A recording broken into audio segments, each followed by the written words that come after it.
I'm sure you've heard about the dark web, but do you know really what it is?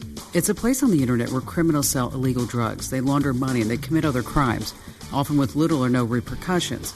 It's a place where hackers buy your stolen credit card credentials, your account numbers, your passwords, your IDs. There are black markets on the dark web. This is from Wikipedia. Selling or brokering transactions involving drugs, cyber arms, weapons, counterfeit currency, forged documents, unlicensed pharmaceuticals, steroids, and other illicit goods. You can't find the dark web using a basic Google search. You have to use special tools like Tor, and you need to know exactly what you're doing. I don't recommend going to the dark web. It's an easy way to get your system hacked and see things that, well, you just can't unsee. And whenever there's a data breach, that data comes up for sale on the dark web. Like, here are some recent cases. Estee Lauder, 440 million internet records were reportedly exposed due to some security failures. Yeah, that was this year. Also this year, Marriott. The hotel chain suffered a cyber attack in which email accounts were infiltrated. 5.2 million hotel guests were impacted. Whisper, the anonymous secret sharing app, exposed millions of users' private profiles and data sets online. So much for being anonymous. Nintendo, 160,000 users. Email it, 600,000 users. Just the other day, a devastating cyber attack targeting major branches of the U.S. government and federal computer systems was attacked. And recently, there was a devastating cyber attack targeting major branches of the U.S. government and federal computer systems. The attackers, they say, are likely tied to the Russian government. So what does this mean to you? Yeah, your personal data is now at risk. The attackers exploited a vulnerability in software from SolarWinds. It was called FireEye. And they breached the Commerce Department, the Treasury Department, and likely many others. They say possibly the Department of Homeland Security and the FBI. They were looking for intel about how the U.S. would actually plan a cyber attack. So basically, the hackers hacked our hacking methods and plans.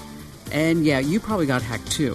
If you used a government website such as the IRS, the SBA, Social Security, you have to change your password immediately. And you want to watch out for phishing scams and phone scams and bogus texts. And of course, verify any message you get with an actual phone call before doing anything, before acting.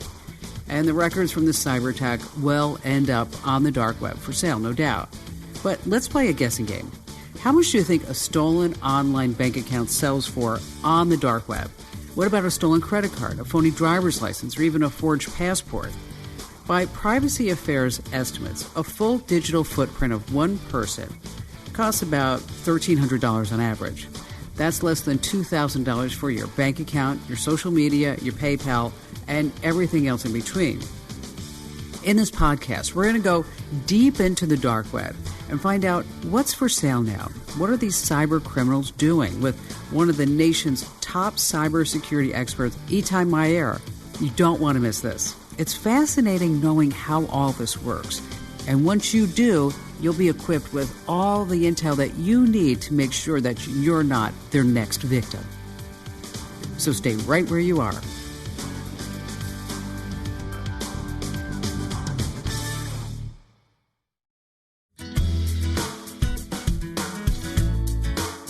Etay, thank you so much for being here. We start talking about the scams of 2020.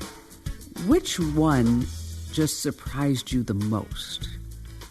Well, with surprise, I think one of the attacks that I was surprised to see more of was attacks around the COVID-19, specifically ones against the hospitals. There was some sort of understanding that there are red lines that even criminals don't cross, especially at a time of crisis, and seeing them go after both hospitals and patients at a time like this could have been expected, but I was surprised at the magnitude, to be honest. Well, I thought in the beginning, when the pandemic first hit, that the hackers and the scammers, they kind of called a moratorium, didn't they? And say, you know what, we're going to give everybody a free pass for a while? Yeah, especially the ransomware groups, they specifically posted about this and said that they're not going to do this. And that thing didn't last for, I think, 24 hours. And we've seen everything from attacks against organizations to the vaccine manufacturers, but even down to the actual patients and patient data. where they were going after the patients themselves, like the attack that happened in Finland for the psychiatric healthcare provider, but also here in the U.S., attacks against hospitals at a time of a crisis like this. It's a new border that I didn't think they would cross. Well, the attack with the patients in Finland, that's just horrible. Walk us through a little bit about that one. So the attack in Finland, what happened was the attackers there got access. Apparently they had access already about a year or two ago, and that wasn't reported. But they were able to access a healthcare provider that helps mental patients. And what was really different about this attack is usually when the attackers go after a healthcare provider, be it a hospital or an insurance or whoever deals with healthcare data, they go after the organization. So they ransom the data and ask for money. Here, instead, what they did is they collected information about the patients and then reached out to the patients over email saying, hey, we have your psychological records, pay us $500 or we're posting it on the internet. And for somebody who's already under stress and some of them don't feel good about going to a psychiatrist or a psychologist, adding this type of pressure is unheard of. That's just horrible. And just because it happened in Finland, I don't want anybody to think, well, of course, that's Finland. It can't happen in the United States, because it can happen in the United States. Yeah, I don't think anybody can really, most of the security personnel and teams that I talked to today, even within very advanced organizations, nothing is off the table at this point. I don't think a lot of people realize how easily they can have their data sold on the dark web. Let's backtrack just a little bit. Because, so many people, they hear about the dark web and they've never seen it. They've never been there, which if you don't know what you're doing, you should not go there. It's not terribly difficult to tap into the dark web. But the times that I have seen it, and I never use a computer that I'm going to be on ever again, okay, is that it looks like an Amazon, but they're selling databases of passwords and credit card numbers. Explain it for our listeners. Sure. So to kind of understand, first to give the scope, when you look at the internet today, we tend to look at it at three different layers, so to speak. There's the clear web, the deep web, and the dark web, right? The clear web is anything you can find on Google, Bing, whatever your search engine is. The deep web are areas of the internet that are not indexed, meaning they're behind a username and password. For example, you can find Bank of America, but you can't find my account in Bank of America because that's behind a username and password. And the third layer is the dark web, which means that you need to use special software in order to connect to this specific network. And it has a specific software. There are specific URLs you need to know where to go to. They're not easy to guess. In many cases, you have to know where you're going. But as you mentioned, it's not that difficult to download the extensions, the browsers, in order to connect to the dark web these days. You can find a lot of examples on YouTube on how to do this, but you really need to be aware of where you're going, because the dark web has been used by a lot of cyber criminals for buying and selling of goods and services. And also, of course, it's monitored by law enforcement, heavily monitored by law enforcement wherever they can monitor it. And what happens is there was this saying I heard in one of the movies: if you give someone a mask, they'll show you their true face. So the dark web gives a lot of people the mask to hide behind, and they buy and just sell a lot of different things there. And I think one of the things that people tend to miss about the dark web, because it's so mystified because of the name, is the fact that is what actually, that alongside with bitcoins and cryptocurrency, is what boomed the economy for cyber criminals, because they have now an anonymous way to communicate, an anonymous way to do transactions. And so it's kind of like a celestial alignment for them. And that's why there was the big boom in cybercrime, because they can operate with relative safety.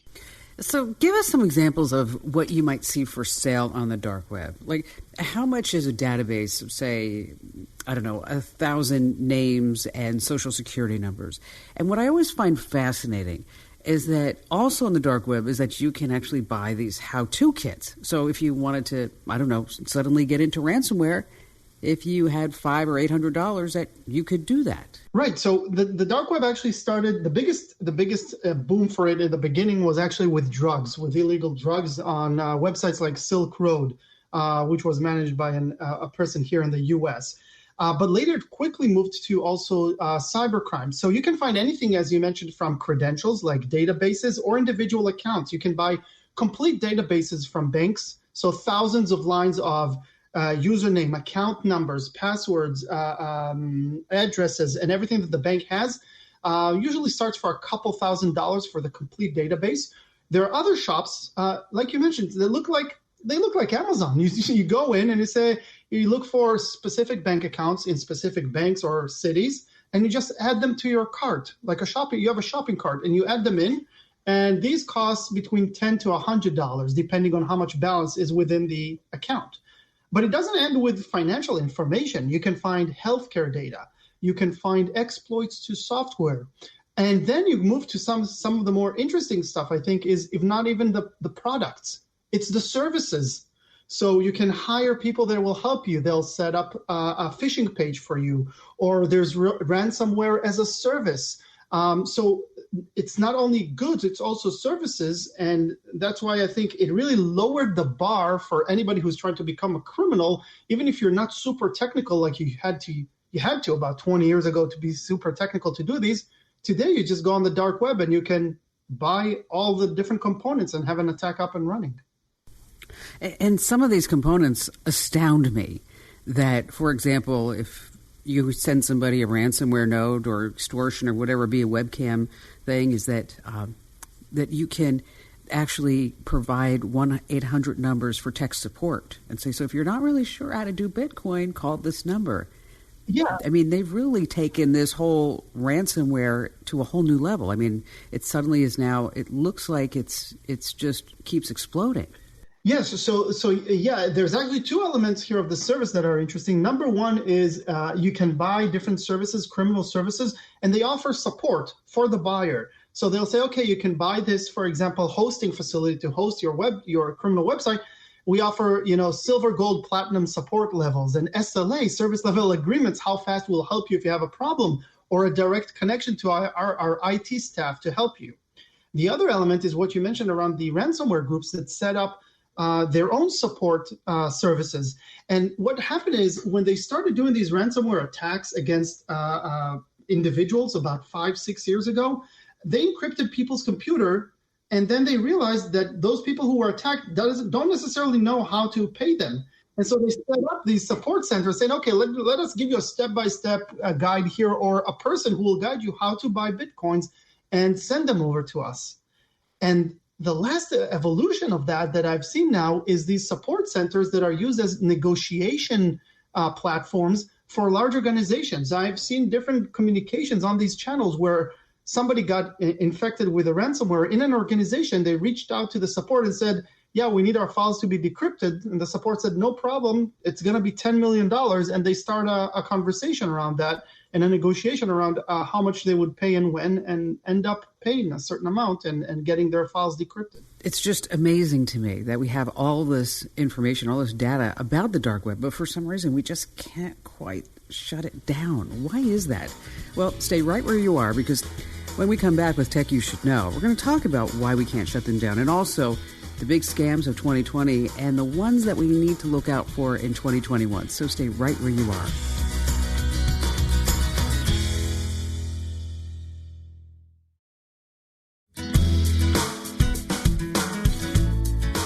Welcome to Tech You Should Know. We're talking to Etay Maor. And Etay is a big friend of the Kim Komando Show, the national radio show, and also here on the podcast. He just knows everything about cybersecurity. And we've been talking about the dark web, Etay. My question is, and people have always asked me this, and I don't really have a great answer for it. How come we can't shut the dark web down? Is it because it's so decentralized? So several reasons why we can't and maybe even don't want to do that. Number one is when we say the dark web, it's not just Tor. Everybody talks about Tor, the onion route, but there are other dark webs. There's I2P, the Internet Invisible Protocol. There's Freenet. There's several other dark webs. And yes, they are decentralized. Some of these servers and some of their routing points are on legitimate computers. And by the way, the dark web does have some legitimate usages. Actually, Tor, that everybody knows about the dark web was something that was developed in the U.S. military. And they do have some legitimate usages for anonymity. But of course, the majority of the communication we see there today is criminal related. So we can't shut it down because it is decentralized. And then there's the question of, do we want to shut it down? Because today, a lot of security agencies and a lot of companies that collect information, intelligence information, know how to monitor certain areas. And this is a classic intelligence question, just like in the military. If you have a good source, do you shut it down or do you continue monitoring it and make sure that you are in the know on what criminals are doing? Because we have seen this evolution. We used to have these forums on the clear web. We shut them down. They went to the deep web, made it a lot harder. We started taking down dark web websites, and then they went now onto things like Telegram and WhatsApp and groups of P2P communications, which are even harder to get into. So do we want to encourage the next evolution, or do we want to monitor what we know? All right, so the big scams of 2020.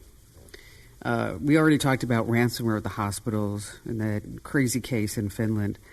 What were some other big things that you saw? So in connection to COVID, what we've seen the pandemic unemployment assistance scams, kind of a classic approach, a new approach to a classic type of attack where they try to scam people out of money that's supposed to be given to them. What was interesting is the criminals that were discussing this said that the government officials that are trying to help citizens get money because of the current situation are under so much pressure that it's really easy to scam actually the government and create a persona and get the money because they don't do all the checks and they're really burdened with doing it really fast and over the internet. So the criminals understood that the government has a lot of requests for money. It's really hard to validate each and every request. And on top of it, you can't meet face to face. It's all done over the phone or the internet. And the criminals started discussing this and saying, hey, this is a place that we can target. On top of that, you had the classic attacks, right? The phishing attacks, all kinds of these tech support scams, the computer update scams that have been around for a while. And not really in the world of scams, but in the world of, but something that we see more of. There's been a lot of discussion about it as well. Some really good documentaries of the whole area of disinformation and misinformation. Well, before we get to that I do want to talk about that. Let's just stick on the scams for just a second, Etay, because I had this guy call the show, and he got a phone call from Apple Computer. Okay, well, that should have been his first red flag, right? And they explained to him that as they were going through their security checks and his iCloud account, is that they found some child pornography in his iCloud account. And they needed to have access to his computer because they're trying to figure out where this kiddie porn came from. Okay, horrific crime, no doubt. So this guy's like, oh, man, I don't know what's going on. And so he gives them access to his computer. He gives them all the credentials to his iCloud account. And then the people from Apple convince him that, in order to clean out the account, that they need to have $1,000. Okay. Again, another red flag. And also because they needed to be paid in Apple gift cards. Okay. So this goes on. And they start cleaning out his computer, quote unquote, they say. They're cleaning out his iCloud account. At some point, they have access to his banking information. All totaled, this guy lost $90,000. Okay. $90,000. So for people who are wondering, why there are so many scams, this is just one person for $90,000. And so these scams are getting more nefarious, meaning that for this guy was frightened that somebody had put child pornography in his iCloud account. And he kept paying him until he thought that it was done. And actually, it was more than $90,000 because they had access to his wife's bank account. His wife came to him and said, why did you just withdraw $10,000? So he's well over $100,000. And then we also have the webcam scams where, they send you an email. They say have a picture of you doing something on your webcam, and they're going to spread it out to everybody else. What are some other examples that you've seen? Yeah, so there were several examples of the kinds you just mentioned. There were the ones that with the emails that said we know you went into different just adult websites. We saw you when you on your camera when you did that. We have those. We need money. And as you mentioned, uh, there's a lot of red flags. You can't really judge people. It's hard to judge people who are under this pressure or not familiar with these types of scams. But there are a lot of red flags. A lot of these cases can be almost neutralized initially just by calling whoever claims to be calling you and asking for, hey, I just got a call. Was it really you? Apple, was it really you? Microsoft? These companies don't tend to just call up people at all. Not them, not law enforcement, and not even your bank that often to do any technical type of support. And it's unfortunate, but that's what criminals are doing. The weakest element or the easiest to hit element is the human, unfortunately, because attacking technology is hard, but social engineering somebody to do something, putting them under immense amount of pressure, under sometimes even claims of illegal activity, unfortunately, that's pretty easy for the attackers, and we see a lot of that. So where do you think most of the attackers are located? A lot of them are not in the U.S. Sometimes they will have some foot soldiers in the U.S., but the brains, they are not here because if they do get identified and law enforcement goes after that, you don't want to be in a country that will move you to the U.S. or that will either put you in prison or give you to the U.S. So a lot of them are in Eastern Europe. We've seen some of these farms of criminals in Africa. Every country has its own kind of like area that is known to have cyber criminal activity. In South America, there's a lot happening in Brazil. There are gangs in Vietnam. And that's just, the cybercrime ones, not the nation state. Yeah, because it always seems like, why can't we find them? Why can't we just figure out where they're located and cut their lines? But there are just so many entry points, and there are so many people located around the world. I mean, the internet is a great equalizer on so many different levels, but it also gives complete and total access to criminals no matter where they're located. So that's why you really always need to have your guard up. And as Etay so astutely stated, pick up the phone. We're so inclined to just reply to an email or to take something on the internet at face value. Even if you get a text on your phone, you need to always be cautious and to question that. And if you have older family members, you want to give them this intel as well. You want to talk to them about it. If you ever get a call, if you ever get an email, if you ever get a text, before you do anything with it, why don't you just go ahead and show it to me? That's the conversation that I had with my mother. And let me tell you, I prevented her from falling for a lot of scams. Okay, stay right where you are, because coming right up, we're going to talk about the scams of 2021. What do we have to look forward to? Yeah, I say that with tongue in cheek, of course, so stay right where you are.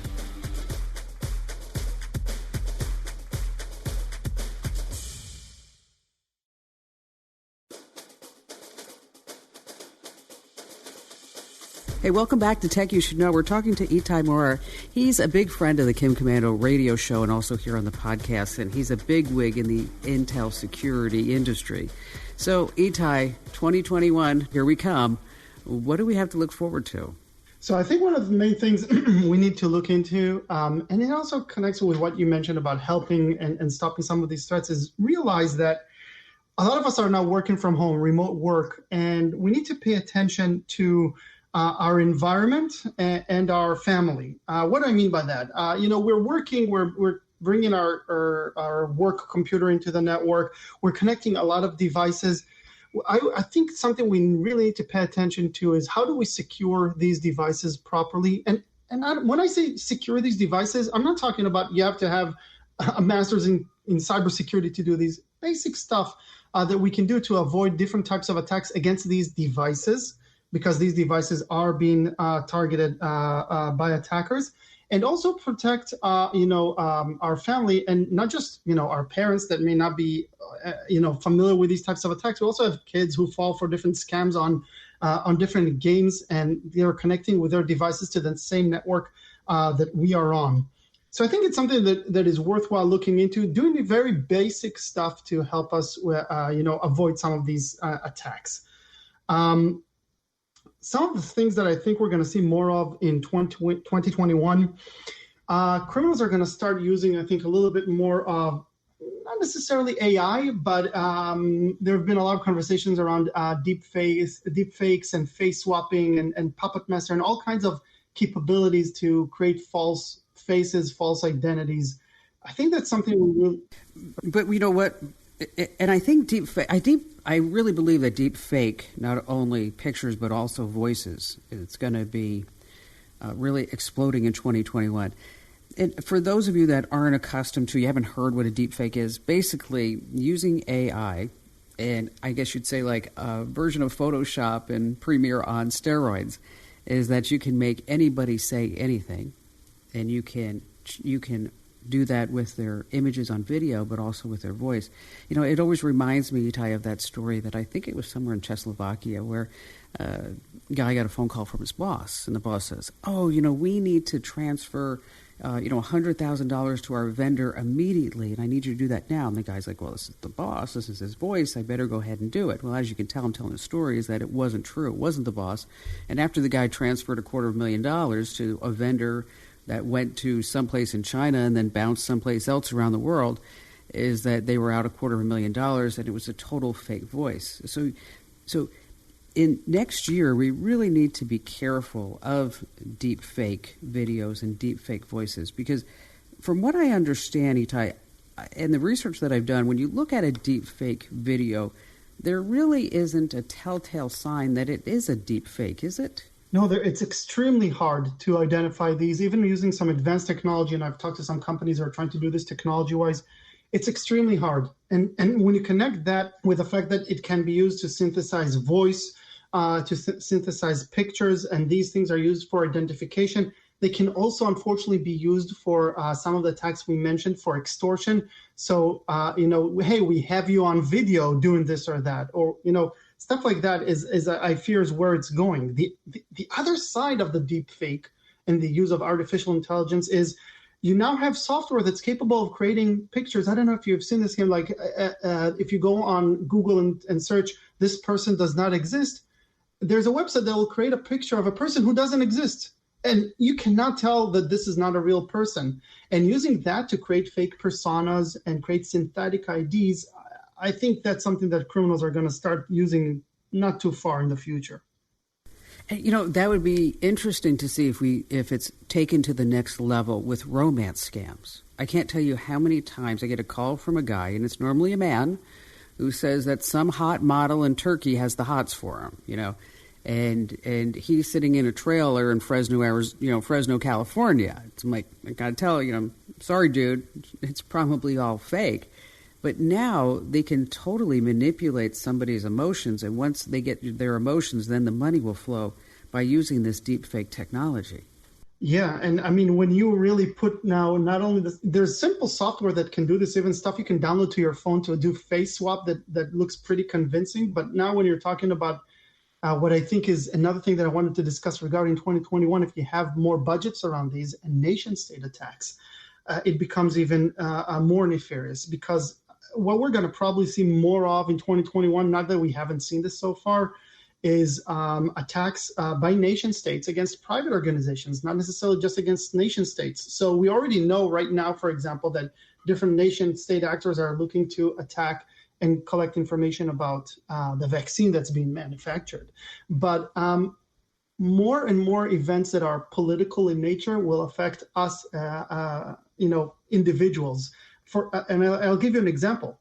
There was recently an event in the Middle East in Iran, an assassination. The Iranians are saying that Israel is behind it. Right now, there's an Israeli insurance company. All the details about people who got insured are now spilled online, supposedly by Iranian attackers. And so what you see a military or political situation turn into something that, hey, me at home, now my information is exposed because of that event.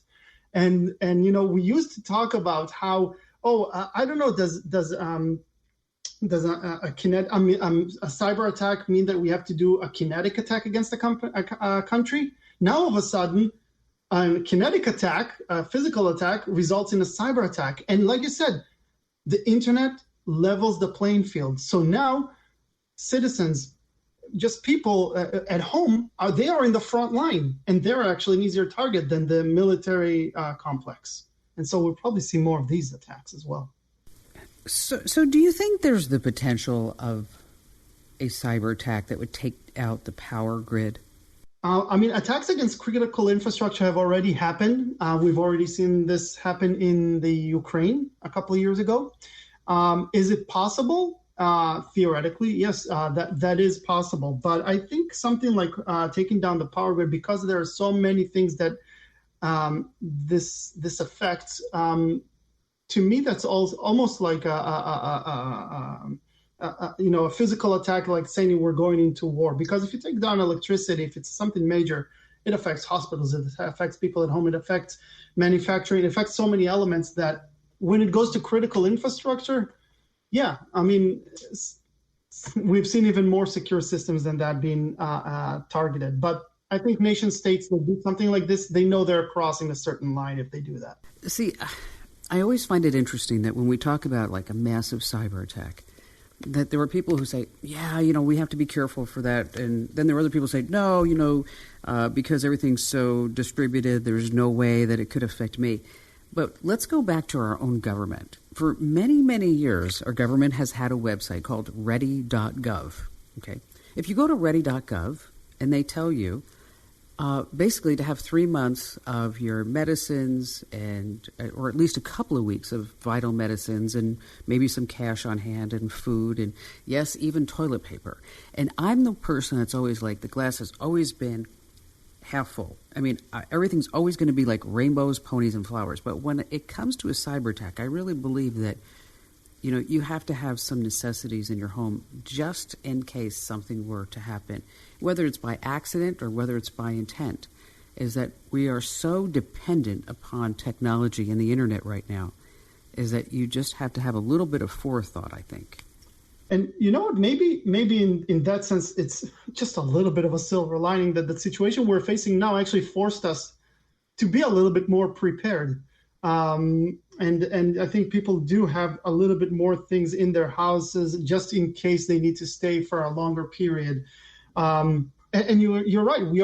We're not even aware of how dependent we are on all of this. I mean, personally, I don't remember the last time I even touched money because I don't use cash anymore. I just use my phone. I don't even use a card. I use my phone, right? And it's fabulous. I love it. I mean, that you don't need to, you can just go swipe your phone, tap your phone on a checkout. And then, somebody gave me a check the other day and I was like, I guess I need to deposit this and I can do it through the banking app. I know, but why don't you just like Apple Pay me or Venmo or whatever it is? It's very interesting that we live in these times. We're moving this so it used to be cash.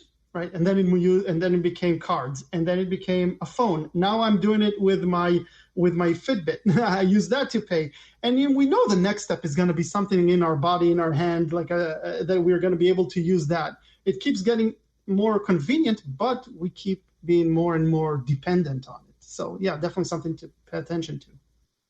So Etay, we're running out of time. Any final words about what's to come in 21? For 2021, we're probably going to see some of the same attacks that we've seen in 2020. And I think I would like to give some ideas of how to really try and avoid some of these and prevent some of these attacks.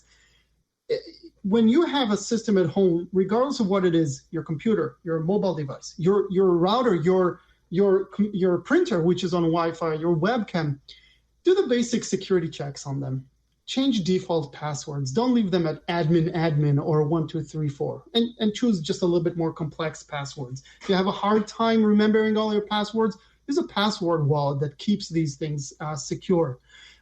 Patch your systems. Make sure that you have the latest software updates, the latest security updates. Don't ignore those little pop-ups on the bottom right of your corner, because those are critical. That's what attackers use. They use known vulnerabilities. They try not to invent the wheel every time and use stuff that is already out there. So make sure that you patch your systems. And I think one of the more important things connected to the story that you mentioned here before, Kim, as well, is always be vigilant. Be aware that these attacks are out there. Nobody's trying to give you millions of dollars, from Nigeria. Nobody is trying to help you with a security issue you might have on your iCloud. And so it's always good to question. In the military, my sergeant told me when there is a doubt, there's no doubt. So even if you have a little bit of doubt, it's too good to be true or sounds just a little bit too good, then it probably is. I like that saying. What was that saying anytime? What was it? What did your military guys say? So if there is a doubt, there's no doubt. So if you have even a little bit of, then no questions asked, then don't do it. I love that. That's fabulous. That should be like the motto for 21. Okay. Etay, thank you so much for joining us. We always appreciate your insights. And if somebody wants to learn more about your company, how can they do that? So you can always go to IntSights.com, and we have a blog there. We try to report on some of these latest attacks. And really happy to be here, Kim. Thank you for having me. I think it's really important that people are aware of these types of threats and that we all do a better job of protecting ourselves and our families against cyber threats. Hey, thanks for listening to the Tech You Should Know podcast with Kim Commando. And if you haven't done so already, make sure you're subscribed so you get these automatically downloaded to your device every single week. And if you haven't checked out getkim.com, it's your chance to go behind the scenes and watch us record the show on Fridays. You can join us in the chat rooms. Come behind the scenes and watch us as we chat about what's going on at commando.com. And you can download the podcast and listen on your schedule with limited commercial interruptions. Again, that's at getkim.com. Right now you get a free 30-day trial. Then it's just a few bucks a month after that. Thank you again for listening to Tech You Should Know, and we'll see you next time.